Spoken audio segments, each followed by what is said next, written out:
waa di surveillant université numérique Cheikh Hamidou Kane ex-UDS di wax ne di nuyu presse bi aussi ñu leen di sant di leen ziar bu baax a baax rafet nañ liggéey bi jërëjëf li ñu fi dajale nag lenn la mooy ñun dañoo nekk surveillant au niveau de l'université numérique Cheikh Hamidou Kane depuis 2014 ba léegi ñu ngi fa yaakaar naa ne ñun ñoo surveiller première promotion bi ba ñu ngi ci actuellement 11 promotions waaye kenn ku ci nekk xam na ne bi ñuy recruter dañoo recruter ci ay normes yoo xamante ne ay diplômes yu kawe la parce que ku ñu recruter niveau licence ak master yaakaar naa loolu niveau gënu ko xooy li ma jàpp waaye boobu ba léegi ay jafe-jafe la ñuy dugg jafe-jafe yi nag bokk na ci mooy amuñu régularité des paiements amuñu aussi augmentation mais amuñu contrat bu dëgër ay prestation lañu am mais aussi ci biir université bi li ñu xamal mooy dañuy def li ñuy wax la promotion comment dire la promotion des travailleurs surtout au niveau de la surveillance mais gisuñu ko ñun li ñu gis li ñuy def mooy depuis bi ñu fa nekkee ba joon yàlla tey nii may wax ak yéen ñu ngi ñu amee 4 mois arrière yoo xam ne fayuñu te kenn ku ci ne xam na ne ay kilifa ñoo fa nekk ay responsable ay pères de famille yoo xamante ne tey bu weer dee dund war na leen koddaay war na leen faj war na leen transport bi ñuy xëy di liggéey war na leen mais fooy liggéeyee di ko liggéeyloo ba weer dee xanaa lu mu dee war am na loo ko war a jox mais boo ko joxul 4 mois lan lay fay di ñëw lan lay dundalee kër te pourtant ñu ngi continuer léegi nag li ñu bëgg mooy la régularité des paiements ñu koy respecté ñu xool tamit contrat bi nga xamante ne moom la ñu sasoo ak ñun ñu jéem a xool nu ñu ko formaliser mu doon un contrat bien ficelé ñoom xam nañ ñu ko defee parce que promettre nañu ko depuis 2016 ba léegi gisuñu ci dara parce que 2016 la ñu ne dañ leen di jox benn somme boo xamante ne à la fin de chaque mois ngeen ciy jàpp comme 4 promotions lañu mais ci diggante bi 2016 ba léegi 4 promotions ba 11 promotions yokku na ci ñu ne ñu bu promotion yi yokkee dañ xool nu ñu jéem a yokkee xaalis boobu ba xam ne maanaam bu ngeen ci loolu ñun tamit duñ ci loolu mais boobu ba léegi dara amul dafa gën a yées sax parce que ci diggante bi ci mois de mars bi dañoo jël mbir mi wàññi ko ba nga xamante ne su ma ko waxoon fii sax amaana maanaam ñëpp danañ coupé seen i caméra dem ñi mais teewul ba léegi gars yi ngi xeex seen ak yéen seen yelleef ci loolu donc ñu ngi interpeller encore une fois le président de la République muy Bassirou monsieur son excellence monsieur Bassirou Diomaye Diakhar Faye ak le ministre de l'enseignement supérieur ñu xool nu ñu jéem a taxawee ci mbir mi parce que mbir mu am solo la parce que université numérique Cheikh Hamidou Kane bokkul ak yeneen université parce que moom examen du rek da ngay def 6 mois examen xaaraat yeneen 6 mois ñoom examen c'est 12 mois sur 12 donc ñun dañuy fonctionner 12 mois sur 12 chaque jour dañuy xëy dem ENO de 9h à 18h ñun ñoo fay njëkk ñoo fay mujj donc li waroo ak ñun li ñu waroo ak ñun mooy à la fin de chaque mois nañu jox li ñu xamante ne moom lañu yeyoo ak ñoom muy loo xamante ne ñun dinañ ci gis suñu bopp mën ci faj suñuy doom mën ci joxe dépasse mën ci faj suñuy jabar mën cee yor suñu bopp waaye loolu gisuñu ko encore une fois ñu ngi koy naxaru te nag fii lañ ko waxee te am nañ yaakaar ne fi ñu ko waxee fii dina ci fajoo ndax ñi ñu fi gis ñu ñëw yëpp wax fi seen i mbir yàlla def na ci saafara kon ñu ngi ñaan yàlla lii nga xamante ne moom lañ fi wax da fi fajoo bu fi fajoo wi tamit teewul dàquñu waaye danañ continuer tamit di ko xeex ñu ngi nii may wax ak yéen ñu ngi nekk en mouvement ñu ngi nekk en mouvement presque depuis le mois de février ba léegi damuñu liggéey mais teewul ne ñu ngi nekk en mouvement presque depuis le mois de février ba léegi damuñu liggéey mais teewul ne am na contrat boo xamante ne defaraat nañu ko mais ñun ànduñu ci contrat boobu parce que contrat ba léegi dafa leerul parce que waxuñu ba léegi quantum horaire bi naka lay demee ak naka lañ war a liggéey ci loolu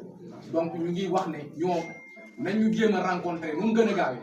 li ñu bëgg a liggéey ak ñun ñu ne ñu lii la ñu bëgg ñun tamit ñu ne ñu lii lañ mën su ko defee ñu xool ba xam suñu arrangé baax na bu ñu arrangé wu ñu xool naka la ñu jëm naka la ñu xool jël leneen waaye nit ki mënoo koo téye 2014 ba jon yàlla tey ba 2024 10 ans yoo xam ne amul lenn loo xamante ne am na ci avancement ci koo xamante ne yow nga ne da nga ko recruter niveau licence ak master lii daal moo nekkoon suñuy kàddu encore une fois te ñi nga xamante ne moom mooy la promotion sur le recrutement des surveillants nañu ko jëmal parce que ñun gisuñu en tout cas ñun au niveau des surveillants gisuñu benn surveillant boo xamante ne université bi jël na ko ne kaay jël poste bii nga doxal gisuma ko bu amee nañ ne ma am na mais man gisuma te samay collègues ñu ngi fii tamit xam nañ ne gisuñu donc nañu defoon bu newoon ne ñoo xam ne sax amuñu niveau bi amuñu xam-xam bi waaye dañu ko xam pratiquer université bi def fa 10 ans un environnement bu fa def 10 ans yaakaar naa ne war nga xam ruurukaay bi war nga xam liggéey bi ni muy doxee kon ñooñu insérer leen warul doon un problème dañu bàyyi recrutement yaama neex yi te xool ñi nga xamante ne ñoo mën a doxal mbir mi ñu jël leen doxal ko. jusqu'à présent mënuñoo fexe ba percevoir le message may laaj ñun ci ban monde la ñu nekk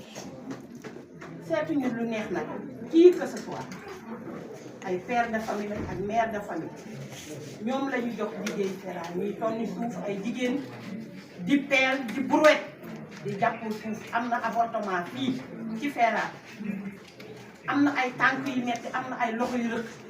lépp liggéey FERA moo ñu ko def waaw ñu yaakaaroon ne su ñu liggéeyee nag ba weer dee ñu war a jël nag li nga xamante ne moom la ñu am pour mun ko teralee sax suñu xol waaye dara courage daal di tëddee ñu ne nag tey ñëwoon nañ fi ñëwaat fi te ay ñaanuñu yàlla ñu ñëwaat fi jàkkaarloog presse bi dafay ñun suñu xaalis daaw noonu la ñu defoon ba tabaski passé mënuñoo fexe ba fay ñu tabaski dafa passé ñu doo ko fay si père de famille ak mère de famille wala jënd xaru tabaski seen i njaboot yi nekk te dafa nekk trop tey nag mu jafe ñu say bii di ñëw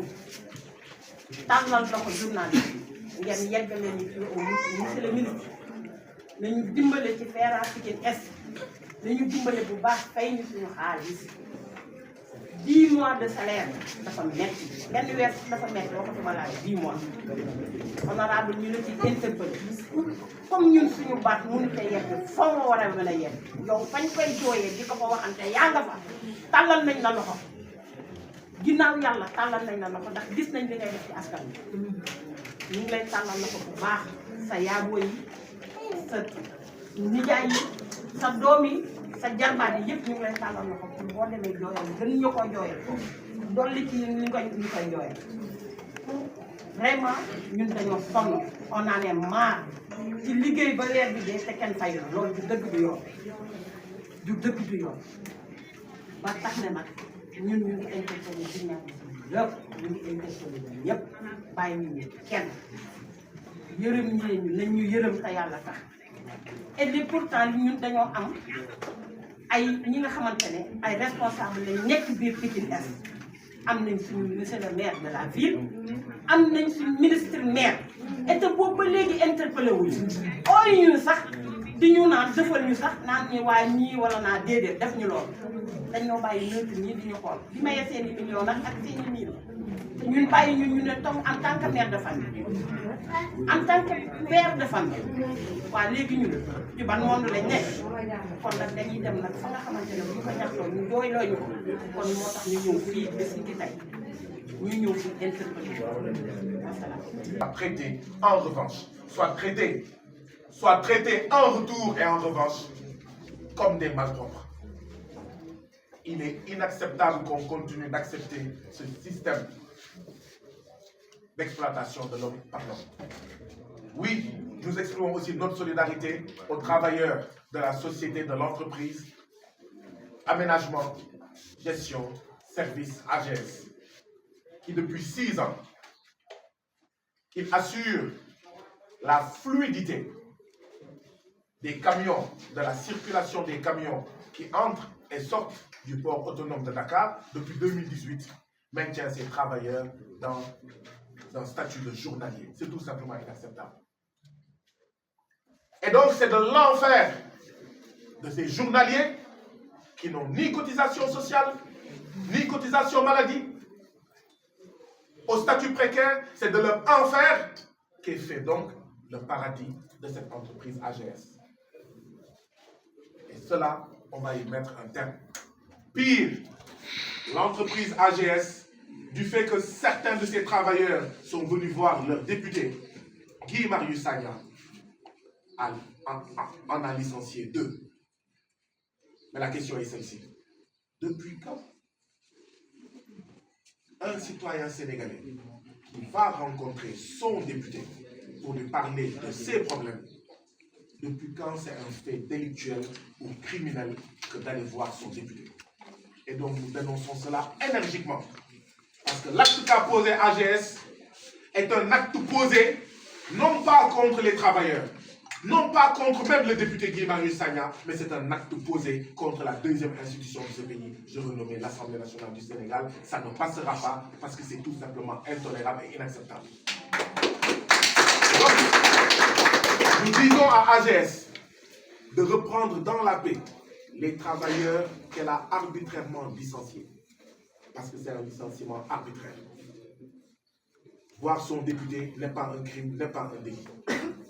Si AGS ne le fait pas, nous ferons gratuitement de la publicité pour AGS. Tous les Sénégalais sauront où se trouve le siège de AGS parce que nous manifesterons devant ce siège conformément aux lois et aux règlements. Nous irons déposer une lettre d'information à la préfecture de Dakar pour faire une manifestation pour dénoncer l'atteinte, l'attaque contre l'Assemblée nationale du Sénégal, mais le piétinement des droits des travailleurs de AGS. Oui, cette conférence de presse-là, avec les travailleurs du FERA, de l'Université numérique Cheikh Hamidou Kane, de l'ANPEJ, mais aussi de AGS, dont le sort est similaire à celui de millions d'autres Sénégalais. Cette conférence de presse nous rappelle, à quelques jours du 1er mai, d'où nous venons et pourquoi les Sénégalais ont voté pour la coalition Diomaye Président, ont voté pour élire Bassirou Diomaye Diakhar Faye, 5e président de la République du Sénégal. Cette piqûre de rappel est importante parce qu'elle nous permet de nous souvenir tous les jours au quotidien. Voilà pourquoi nous avons été élus. Et que nous savons que vous y êtes, vous gouvernement, que nous accélérions davantage la cadence. Mais aussi qu'on accélère la cadence par rapport à certains directeurs qui méprisent ces travailleurs, par rapport à certains directeurs de sociétés d'État, d'entreprises d'État, qui posent des actes inacceptables et qui expliquent ces situations-là. Nous sommes venus pour dire, à la suite des jeunes qui disent énergiquement que tant mouy dox day jeex, nous sommes venus pour ajouter que notre mouy dox day jeex, à savoir opprimer les travailleurs, piétiner les travailleurs, exploiter éhontément les travailleurs. Ça va, nous allons y mettre un terme. Nous saluons ces braves femmes et ces braves hommes qui servent leur pays, chacun dans son secteur, dignement, alors qu'ils auraient pu faire autre chose. Et la seule réponse qu'on doit apporter à ces braves hommes et à ces braves femmes, c'est de régler leurs problèmes. Oui, nous savons tous que 10 mois d'arriérés de salaire, c'est antérieur à l'élection de Bassirou Diomaye Diakhar Faye. 4 mois, 3 mois d'arriérés de salaire, c'est antérieur à l'élection du président Bassirou Diomaye Diakhar Faye. Cette situation à l'AGS qui dure depuis 2018 est antérieure à l'élection du président Bassirou Diomaye Diakhar Faye. Nous le savons pertinemment. Mais nous souhaitons que ces travailleurs qui ont passé la Korité sans salaire puissent passer la Tabaski avec leur salaire. Puissent passer la Tabaski dignement avec leur salaire. L'enjeu aujourd'hui n'est pas de savoir si l'Assemblée nationale ou la majorité à l'Assemblée nationale a la possibilité de déposer une motion de censure contre le Premier ministre Ousmane Sonko ou pas. L'enjeu, ce n'est pas cela. L'enjeu, c'est que tous ensemble, nous déposions des motions de censure contre les 10 mois d'arriérés de salaire des travailleurs du FERA. Motion de censure contre les 3 à 4 mois d'arriérés de salaire contre des travailleurs de l'ANPEJ, des travailleurs de l'Université numérique, Cheikh Hamidou Kane. Les volontaires du service civique national, 3 mois d'arriérés de salaire. Est-ce que vous savez que les policiers adjoints volontaires de la zone sud, 3 mois d'arriérés de prime de risque. Est-ce que vous savez que les agents des eaux et forêts du programme Khayou 5 mois au moins sans salaire? Est-ce que vous savez que ça fait 4 ans que les agents des parcs nationaux n'ont pas reçu de dotation vestimentaire? Ces mêmes agents des parcs nationaux, 3 mois sans heures supplémentaires. Liste du Goudouna de animateurs socio-éducatifs, 3 mois d'arriérés de salaire. Stagiaires contractuels des pêches, nous sommes 110, 3 mois d'arriérés de salaire. Ak ñom sen waxuguma wa mbaan yi nga xamné 4 mois ñu ngi ni amuñu infirmier ci seen poste de santé ak yeneen dëkk ñu mel ni mbaan waxuma les 7000 contractuels des établissements publics de santé yi nga xamné né ñom depuis 2017 ils sont victimes de l'injustice di fay yeneen travailleurs ñu leen di fay ay primes ay indemnités ñom ñu xañ leen ko ak ñi amul ndox ak ñi amul courant. Donc les attentes sont immenses et nous députés nous allons jouer notre rôle dans ces attentes immenses. Moi, ñu jottali gouvernement ñu jàppale gouvernement ne leen ah ñii dañ leen war a fay ñu leen ñii dañ leen amal nangam weer nañ leen fay. léegi nag gouvernement bi na mobiliser wu mu ngi koy def na xeex mu ngi koy def na gën a dolli yàlla bu ñu fàtte li nga xam ne moom moo ñu fal yàlla bu ñu fàtte li nga xam ne moo ñu fal le 24 mars 2024 jërë ngeen jëf.